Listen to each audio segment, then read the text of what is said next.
Very good morning all of you. आपण शिकतोय quadratic equation आणि ह्या लेक्चरमध्ये आपण प्रश्न क्रमांक 8 बघणार आहोत. Question number 8 is a bit tough question. त्याचं रिझन आहे की इकडे रूट दिलेत.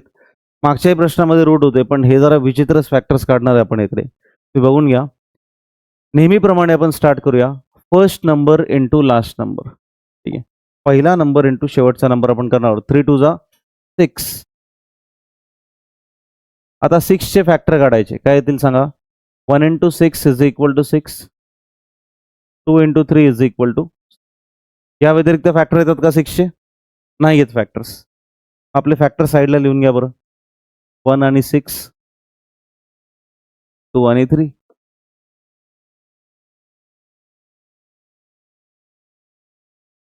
ह्या जोड्यांपैकी कोणती अशी जोडी आहे तिचं ऍडिशन किंवा सबट्रॅक्शन तुम्हाला देईल -2√6. ह्या दोघांपैकी कोणती अशी जोडी आहे ज्याचं ऍडिशन किंवा सबट्रॅक्शन तुम्हाला काय दिलं पाहिजे? -2√6. 1 आणि 6चा ऍडिशन करा, सबट्रॅक्शन करा. मी तर म्हणतो तुम्हाला खोली सोड दिली, मल्टिप्लिकेशन पण करून टाका. काहीही करा तिकडे. -2√6 येईल का? काय संबंधच येत नाही. म्हणजे दोन्ही जोड्या वापरल्या तरी आन्सर येत नाही. अशा केसमध्ये काय करायचं? हा पहिला एकमात्र सम आहे अख्ख्या एक्सरसाइज मधला की जिथे मल्टिप्लिकेशन करून सुद्धा आन्सर येत नाही. म्हणजे ऍडिशन सबट्रॅक्शन करून या जोड्यांचा आन्सर मधला टर्म येत नाही. अशा वेळेला तुम्ही काय करायचं? हा जो आकडा आहे 6, त्याचा अजून एक फॅक्टर काढायचा. नीट बघा फॅक्टर काय? √6 इंटू √6. आन्सर काय येतं? 6. ह्यापूर्वी हे आपण कधीच केलेलं नाही, कुठल्याच गणितासाठी केलेलं नाही. आपण ह्याच गणितापुरतं हे करतोय. √6 इंटू √6. आता फॅक्टरमध्ये अजून भर पडली बघा. काय झाले रे फॅक्टर आपले? √6 या दोघांचा वापर करून आपण -2√6 कसं आणू शकतो? सोपं आहे. -√6 -√6. उत्तर काय येतं? -2√6. -√6 -√6चं उत्तर काय येतं? -2√6. जसं -1 आपण काय लिहितो? -2 लिहितो की नाही? तसंच काम आहे. -√6 -√6 म्हणजे काय? -2√6. आता आपलं गणित कोणत्या व्हेरिएबलमध्ये? एक्स या व्हेरिएबलमध्ये. मग आपण काय करूया? इथे एक्स टाका, इथे एक्स टाका, इथे पण काय करा? एक्स टाका. सॉल्व्ह कसं करणार बघा. पहिला टर्म आणि शेवटचा term as it is copy करायचा. काय दिलाय बघा? 3x² आणि इकडे काय? +2 = 0. स्टेप्स माहिती आहेत ना सगळ्यांना? आपण हे बऱ्याचदा करत आलोय. म्हणजे ह्यापूर्वीच्या सगळ्या सम्समध्ये आपण हेच केलेलं आहे.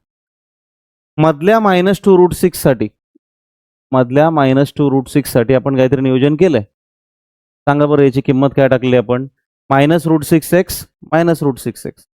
इथे लिहा -√6x -√6. ठीक आहे. आता वेळ आली आहे कॉमन काढायची. सगळ्यात महत्वाचा भाग या समचा हाच आहे, कॉमन काढायचं. म्हणजे पहिले तर फॅक्टर काढणं होतं. फॅक्टर काढायची ट्रिक समजल्यानंतर कॉमन कसं काय काढता येईल? तर हे बघा ना किती विचित्र आहे.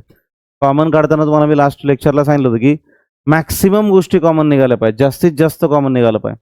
कसं काय काढणार? नीट बघा मी काय करतोय. या 3 ला मी लिहिणार आहे मित्रांनो √3 इंटू √3. x² ला मी x इंटू x लिहितो. √6 ला काय लिहितोय नीट बघा. √3 इंटू √2. x ला मी तसंच लिहितो. x is as it is. -√6x +2 = check. हे बघा हा अख्खा भाग व्यवस्थित बघून घ्या. चेक करू. काय काय चेंजेस केलेत बघा. 3च्या जागी काय लिहिलं? √3 इंटू √3. √6च्या जागी काय लिहिलं? √3 इंटू √2. कारण 3 2 जा काय येतं? 6. कळतं नक्की? हां. हे चेंजेस तुम्हाला लक्षात ठेवायचे. √6च्या जागी काय लिहाल तुम्ही? 3 2 जा 6. रूटमध्ये टाकायचं आहे सगळं. बाकी सगळं ॲज इट इज चालू आहे सध्या. मी इथं पण चेंज करू शकत होतो, पण आपण पुढच्या स्टेपला करूया. कळतंय नक्की? डाऊट आहे? आता मला सांगा ह्या मायनसच्या लेफ्टला आणि मायनसच्या राईटला काय सेम दिसतंय रे? √3 आणि x बरोबर आहे. हा √3 आणि हा x. हा √3 हा x हे सेम आहे. चला मग √3 आणि x कॉमन काढूया. कॉमन काढल्यानंतर इकडचा रूट 3 इकडचा एक्स राहतो, बरोबर आहे. इकडचा रूट 3 इकडचा एक्स राहतो की नाही. मायनस साईन इकडचं काय राहतं सांगा, फक्त रूट 2 राहतो. ओके, आता इकडे सिम्प्लिफाय करूया. नीट लक्षात इकडे सिम्प्लिफाय कसं करतोय. रूट 6ला मी परत एकदा लिहिणार आहे, root 3 into root 2 into x. मित्रांनो, जसं 3ला आपण लिहिलं, 3ला काय लिहिलं, रूट 3 इंटू रूट 3, तसंच 2ला काय लिहायचं, रूट 2 इंटू रूट 2. लक्षात ठेवा, इक्वल टू काय येणार, 0. 2ला काय लिहाल, रूट 2 इंटू रूट 2. क्लिअर एकदम, रूट 2 इंटू रूट 2. बरं, आता इकडचं तर काम झालेलं आहे आपलं बरं का. रूट 3x इथं पण root 3x minus root 2. Minus plus असेल तर मायनस कॉमन काढा. तुम्हाला सांगितलंय मी, मायनस प्लस असेल तर कॉमन काय काढायचं, मायनसच कॉमन काढायचं. बरं, प्लसच्या लेफ्टला आणि राईटला काय सेम दिसतंय सांगा. इथं पण रूट 2 दिसतोय, इथं पण रूट 2 दिसतोय. काढा रूट 2 बाहेर, काढला, ब्रॅकेट टाका. तुम्हाला माहिती आहे ब्रॅकेटमध्ये काय लिहायचं असतं, सांगा बरं काय लिहायचं. इकडचंच कॉपी करायचं ना, डायरेक्ट कॉपी करून टाका. काय root 3x minus root 2 is equal to काय टाकाल, 0. डाऊट आहे कोणाला, सोपं आहे. ह्या दोघांमधनं प्लसच्या लेफ्टला आणि प्लसच्या राईटला रूट 2 होता. पहिले तर हे लक्षात घ्या, मायनस प्लस असेल तर काय टाकायचं बाहेर, मायनस. दोघांमध्ये प्लसच्या लेफ्टला प्लसच्या राईटला रूट 2 आहे, रूट 2 बाहेर काढला, हे रूट 3x इथं राहिलं.